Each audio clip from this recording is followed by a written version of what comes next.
I stumbled across a story of Colorado's pre-territorial claim clubs years ago, and the whole thing just intrigues me. When the claim clubs were formed, it represented a major turning point in the evolution of Colorado's history. But for some reason, very few people have written about them. I've only talked about my claim club research project one other time, and that was in January for my friends at the Rocky Mountain Map Society. Well, the overall story of the claim club is just voluminous, but tonight we got 20 minutes, so let's dive in. The years leading up to the Colorado Gold Rush were a tumultuous time for our country. In 1857, the U.S. economy had literally collapsed. Almost every business was closed, and millions of Americans were desperate. A prospector from Pawtucket, Rhode Island, named Daniel Jenks described the scene succinctly in his Gold Rush journal. He wrote, "Want and misery stalk boldly through the land." In 1858, gold was discovered in Colorado, and the word, it spread like wildfire. In 1859, thousands of people set out for the Pikes Peak region, what many were calling the New El Dorado. Declaring the right of preemption, settlers claimed Colorado land in 160-acre tracts. Before we proceed, it's important to understand the concept of preemption. In the early 1800s, the U.S. government was acquiring large tracts of land, and people were expanding westward faster than the government could control the land or survey the land or protect people. And so the government passed the 1841 Preemption Act. And basically it says any citizen or immigrant who intended to become a citizen could buy 160 acres of public land at the minimum price as long as they occupied and cultivated the land and built a cabin or other dwelling on the tract. Well, the land had not been surveyed yet, so Colorado's early settlers used the old meets and bounds system. From a rock to a tree, to a stake, down the creek to another stake, and then back to the rock. In 1860, Dick Wooten, the famous Colorado settler, he filed a preemption claim for 160 acres of land along Fountain Creek on the Cherokee Trail. And this is how he described his land claim using the old meets and bounds system. Commencing at a large cottonwood tree about 8 miles above Fountain City, running south 1/2 mile to a stake on the bluffs, thence west 1/2 mile to a stake, thence north 1/2 mile to a stake, thence east 1/2 mile to the place of beginning. My friend Denny has been a professional land surveyor for over 50 years now, and I shared this land claim with Denny, and Denny said, "Larry, I can't find that place." In his 1860 land claim, Dick Wooten mentioned a place called Fountain City. Well, it's going to come up again in our conversation in a couple minutes, and so I want to make sure everybody understands what he was talking about. During the early days of the gold rush, there were 2 settlements at the convergence of Fountain Creek and the Arkansas River. The settlement on the west bank was called the Pueblo. The settlement on the east bank was called Fountain City, and it was also known as George McDougall's town site. Well, for some reason, Pueblo isn't mentioned that much in the early land claims around up near, the old Colorado City. And when people talked about coming down to this part of the state, they used the term the road to Fountain City. Well, the meets and bounds system was super easy to abuse. All the bad guy had to do was remove your stakes and jump your claim, and it was a big deal in early Colorado's history. In February of 1860, it broke out into an all-out war. They called it the War Against Claim Jumpers and Turkey Thieves. Well, this skullduggery is what led the founders and the early settlers of Colorado to form into what they call claim clubs. Their organizations were also called land associations, mining districts. I'm sure there were other names, but they all had the same basic construction. They had a constitution, an elected board of directors. They had rules and fees, and the claim club's people's court was the law of the land out in Colorado. All members of the claim club were sworn to support the claim club people court's rulings. Well, when I first started researching the claim clubs, I only knew of 3. And then every time I turn around, I'm finding a new claim club. So the story itself is just growing legs. Tonight, we're going to talk about our claim club, the El Paso Claim Club. The record book of the El Paso Claim Club was probably one of the first record books ever kept in Colorado, and it's a truly historic thing. The problem is, after Colorado became a U.S. territory in 1861, the original Claim Club record books, they really didn't serve a purpose anymore. Many of them were just lost to time. Thankfully, some of them have survived. So the goal of my research is to find the surviving Claim Club record books, data mine their contents, then link each record to a scan of the original page, make the data searchable and sortable for the very first time, and then share it with researchers and historians somehow. Before we proceed, it's important to understand the distinction between transcribing and data mining. To transcribe would be a copy in full, verbatim, of the text. To data mine, though, is I'm just extracting the data within a record. Names, dates, places, amounts, anything somebody wants to search by. I discovered the claim clubs through Colorado Magazine and a gentleman named George Anderson. George wrote about the claim clubs in the 1930s, 3 different articles, 1933, 1936, and 1939.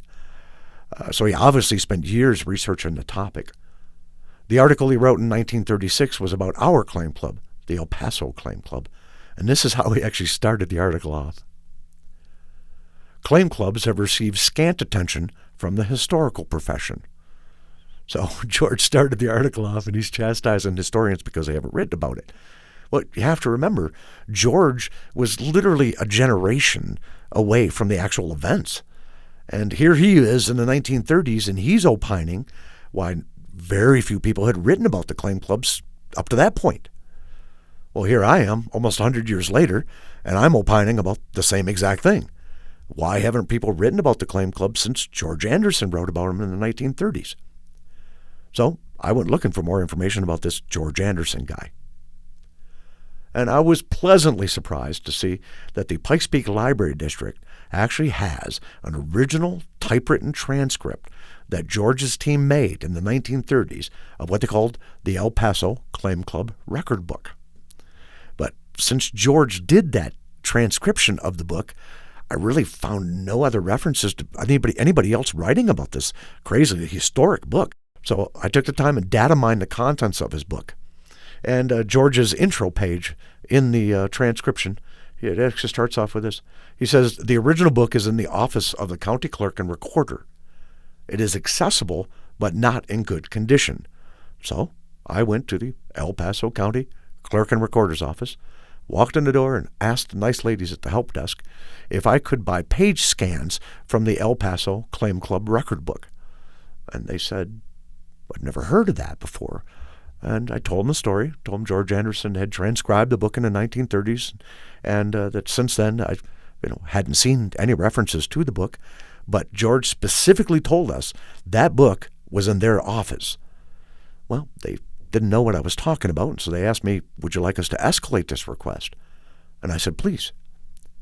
So a minute later, a really nice lady came out, and I repeated the story, told her what I was looking for, and she repeated what the other ladies had told me. And she said, we don't have that book in our catalog. We don't know anything about it. She said, but we do have a warehouse. If you'd like me to ask them to keep an eye out for your book, I will. And I said, please, thank you. And then I asked, could I leave my phone number just in case something happens? And she said, yes. So that's what I did. And I left the office very disappointed. I've spent years researching this topic, and I was just hoping to see the original pages or even scans of the original pages of that book for the very first time. It was exciting stuff. But it didn't happen. So I'm sitting in my car, and I'm trying to decide how I'm going to proceed, and my cell phone rang. And it was the recorder's office. And guess what? They found the book. So I grabbed my computer, went back into the office, and this is what I saw. This is the El Paso Claim Club record book. I said, where did you find this book? And she said, it was in a box of miscellaneous items. Nobody knew what it was. And then she handed me a piece of paper, and she said that was folded up inside the book. And you know what it was? It was a folded up copy of George Anderson's original article in the Colorado magazine explaining what that book was? No way. So I told her there were nuances because I've already data mined the transcription that George made of this book, so I know about the contents. And one of the weird things was the first land claim record wasn't until page 47. And so I asked permission, and she said sure. So I opened up the book, and on page 47 was the very first land claim record, just as George had told us. So I said, these pages have never been scanned before. I have a non-invasive book scanner. I would love to bring it in, and I'd love to scan this book so that we can, for posterity, we can have a copy of the contents of this book. Historians are going to dig this. And she said, sure. And before I proceed, just so you know, the county was amazing. They couldn't have been nicer than they were. A week later, I returned with my my book scanner, and I scanned the whole book. And then I asked the obvious question: can I please take a look at that box of miscellaneous stuff?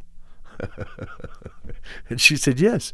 And a minute later, this is what I found: a whole nother book. Technically, it might even be two books. Because the data implies that it was information from two separate books that were bound together. Well, I called them Book A1 and A2 because I found references to both books being called Book A. And just for my own, to differentiate between the two books myself, I gave them a name. The Claim Club record books are the crown jewels of Colorado's early history. They're literally time capsules and an amazing discovery. But before I leave this part of the story where I'm at the recorder's office, I have to tell you something. When I was done doing the scanning work, the supervisor of the office came over and he said, 5 years ago, a gentleman walked in the office and asked the same exact question that you asked. And he said, we didn't know what to tell him. And he never left a phone number. So one of the main reasons I'm doing this presentation tonight is because I'm looking for other people who know more about the claim clubs than I do. Well, if you happen to know who that claim club guy was, please share. Well, this is what the very first El Paso Claim Club record book, A1, that George Anderson transcribed, looked like after it's data mined. And as you see, it's a spreadsheet format. And when we think of, for example, if you start a business and you create a logbook, record one's on page 1, everything's in chronological order. But that's not how the earliest claims were done, because they showed up before there was a claim club or before there was a county clerk. And so the most important data or date in the claims themselves are the date claimed. And if you look, when I resorted it by date claimed, I found it's like a whole nother record set. It's not even the same anymore. The very oldest record is from page 117, and it was recorded on February 1858 for a place called the Junction City Company. Well, the two important data points in this land claim are the date, because this is older than anything I ever expected to find in Colorado. But the other important data point is who filed the claim. This was filed by Hickory Rogers and N.N. Weathen. Well, Hickory Rogers was a gentleman that was sent here to Colorado to help organize this place, so he's a very credible gentleman. And for some reason, in June of 1860, N.N. Weathen and Hickory Rogers filed this land claim because they wanted us to know that in 1858, a cabin had been built on this place. For posterity, for some reason, they wanted us to know that this had happened. This is the original Junction City land claim. And as you can see, when I zoom in, it was not a mistake. It's not a error. This land claim was taken February of 1858, not 1859. And this is how he described, using the old meets and bounds system, where Junction City was at. And he said Junction City was at the junction of the road leading from Colorado City to Fountain City, which you now know was down near Pueblo, and the road from Denver City to Fountain City via the Cherry Creek and Jimmy Camp route. Well, most people in modern times don't know what that means, but one of my other hobbies is mapping Colorado's early immigrant trails, and I knew exactly where that was. That historic crossroad that's described in that Junction City land claim is the place we now call Fountain, Colorado. Back in the gold rush days, in southern Colorado, all roads led to Fountain. Well, the big prize, of course, for data mining the Claim Club record books is to be able to search the content. So I use the Tappan brothers as an example because they were very important people in the early history of this area, especially around Colorado Springs. So if I search for Tappan, we see there are 118 results found, but they're not all Tappan's records. If you'll notice that the claim that's highlighted on page 52 is for Mr. Richardson, but Paul Miller and Lewis Tappan, they witnessed the claim. And I think it's important to include the witness information because now it gives us connections with people. They showed up at the recorder's office or they showed up at the claim club on the same day and they filed their claims. They witnessed each other's claims. So you can tangentially get connections between people. And I think down the road, historians and researchers are going to find those little pieces of data interesting. The biggest thing for me is you can click the view button now and you can actually look at the original page. This is the El Paso Claim Club record book, page 52. And you notice down in the bottom left, it says Lewis Tappan witnessed the transaction in 1859. Now, I think when you combine the visual of the scan page with the original data mined records, that it kind of adds a whole new dimension to this research. And I think it's something that'll promote youngsters to be interested in this early public record research down the road. Well, now that the El Paso Claim Club record books have been data mined, we see patterns that evolve. Book 1 was the oldest book, but not by much. There were only about a dozen records in Book 1 that are older than the first dated record in Book A2, but it is the oldest book. Book 1, it mostly has claims around Old Colorado City. Basically from Colorado City to 25 miles away. Book A2 is the actual records of Colorado City, and there are other things as well, but as a general rule, that book contains the original records for the founders of Old Colorado City. Well, a couple weeks ago, I had the opportunity to share this data with a historian at the Old Colorado City History Center, and he confirmed what I had suspected. He said historians have never seen this data before. Well, what that means is the founders of Old Colorado City, until now, historians didn't know their land holdings. They didn't know Mr. Tappan owned this block and this lot or any of the other founders. And so for the very first time, we were able to take Henry Fosdick's 1859 plat map of Old Colorado City and combine it with the data that's never been seen before by modern historians and able to map out the holdings of the founders of the city for the very first time. It was very exciting stuff. In closing, I told you that my original goal was to somehow share this Claim Club research data with people somehow. I didn't know how at the time. Well, a couple weeks ago, I had the opportunity to share my research with the folks at Pikes Peak Library District, and they have now agreed to host the project data on their website, and we're going to call it the Claim Club Project. Now, if this is something that you think you'd be interested in getting involved with, please reach out to the Pikes Peak Library District. It's important that they know that I'm not the only one who thinks this research is interesting. And I can't thank you enough for taking the time to listen to my presentation tonight. Good night.